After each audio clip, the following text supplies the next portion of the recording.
Auto కార్మికుల కడుపు కొట్టే జీవో నెంబర్ 8ని రద్దు చేయాలని విజయవాడలో కార్మిక సంఘాల నేతలు డిమాండ్ చేశారు.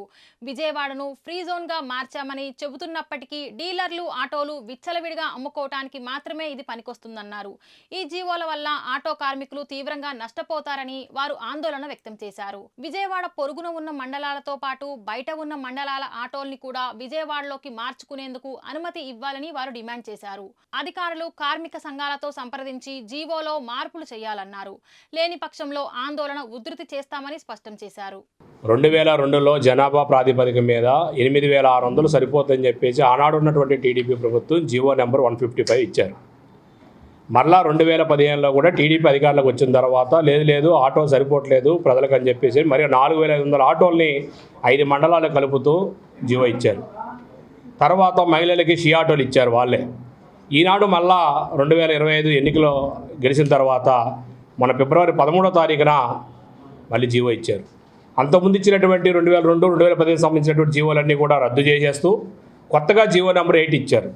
దాని సారాంశం ఏంటంటే ఉపాధి అవకాశాలు కల్పించే దానికోసం ప్రభుత్వం ఆలోచన చేసింది.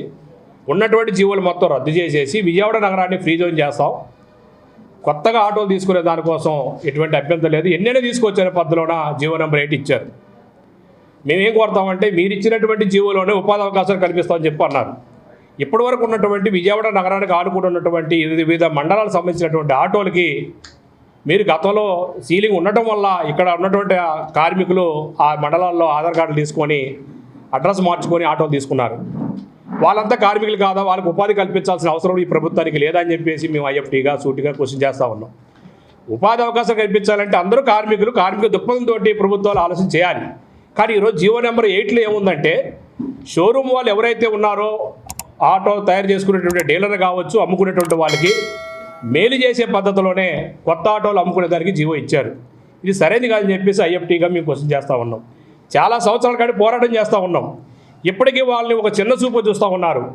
ఇది సరైనది కాదు. ఉన్నటువంటి ఆటోలన్నింటినీ కూడా విజయవాడ నగరానికి రావటానికి పోవటానికే కాదు, ఎక్కడ అడ్రస్ ఉంటే అక్కడ మార్చుకునేటువంటి అధికారం ఉంది. ఆ పద్ధతిలో రవాణా శాఖ వాళ్ళు కావచ్చు, ప్రభుత్వాలు కానీ ఉత్తర్వులు ఇవ్వాలి తక్షణం.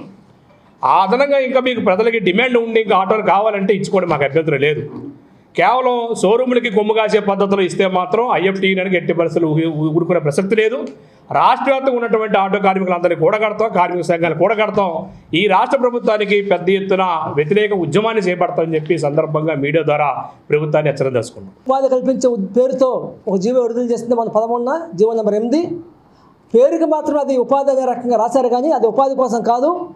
ఏదైతే ఆటోలు అమ్మే షోరూమ్ వాళ్ళు ఉన్నారో వాళ్ళకి లాభాలు చేకూర్చడం కోసం, వాళ్ళ దగ్గర ఉన్న ఆటోలు అమ్ముడిపోవడం కోసం వాళ్ళ జీవో జారీ చేశారు. నిజానికి ఉపాధి కల్పించాలంటే విజయవాడ నగరం మీద ఆధారపడి ఉన్న ఆటో కార్మికులు కావచ్చు, విజయవాడ ఆనుకుని ఉన్న చుట్టుపక్కల మండలాలకు సంబంధించిన ఆటో కార్మికులు కావచ్చు, వీరందరూ విజయవాడ ఆధారపడి బతుకుతూ ఉన్నారు. ఏదైతే 2002లో ఓ జీవో జారీ చేశారు, 8600 ఆటోలు సీలింగ్ చేస్తూ ఓ జీవో జారీ చేశారు. ఆ కారణంగా ఈ గత 22 సంవత్సరాలుగా కొత్త ఆటోలకు అవకాశం లేకుండా పోయే పరిస్థితి వచ్చింది. మీరే అవుట్ ఆఫ్ 5 మండల ఆటోలు దిగొచ్చి ఇందులో కలిపారు, 500 ఆటోలు కలిపారు. తిరిగి మళ్ళీ వాళ్ళ మరో 4-5 మండల ఆటోలు వాళ్ళు తిరుగుతూ ఉన్నాయి. ఈ మధ్య కేసులు రాశారు, మేము ఆందోళన చేస్తే వాళ్ళ నెంబర్లు ఇచ్చారు. అంటే ఒక 4500 ఆటోలకి పర్మిషన్ ఇచ్చారు, ఒక సుమారు 4500 ఆటోలకి నెంబర్లు ఇచ్చారు.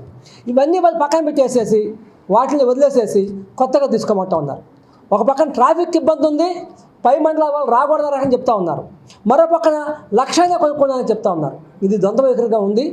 ఏదైతే మీరు వాళ్ళు ఉపాధి అవకాశం ఇస్తూ ఉంటున్నారో ఇప్పటికే ఆటోలు కొనుక్కొని పక్క మండలాల పేరుతో జీకొండూరు కావచ్చు, గన్నవరం కావచ్చు, లేదా ఉయ్యూరు కావచ్చు, పెనమలూరు కావచ్చు, మన పక్క మండలాల్లో ఎవరైనా పేరుతో కొనుక్కొని పనిచేస్తూ నడుపుకుంటూ ఉన్నారో వాళ్ళకి ముందు అవకాశం ఇవ్వాలి, విజయవాడలో ట్రాన్స్ఫర్ చేసుకునే అవకాశం ఇవ్వాలి.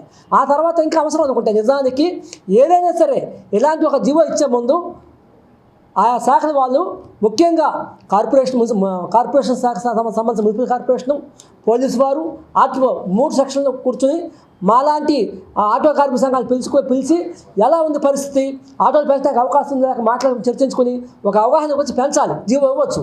కానీ అదేమి లేకుండా కేవలం 1-2 అధికారులు నిర్ణయాలు తీసుకొని ఇవాళ షోరూమ్ కోసం ఇస్తా ఉన్నారు. ఇది సరైనది కాదు.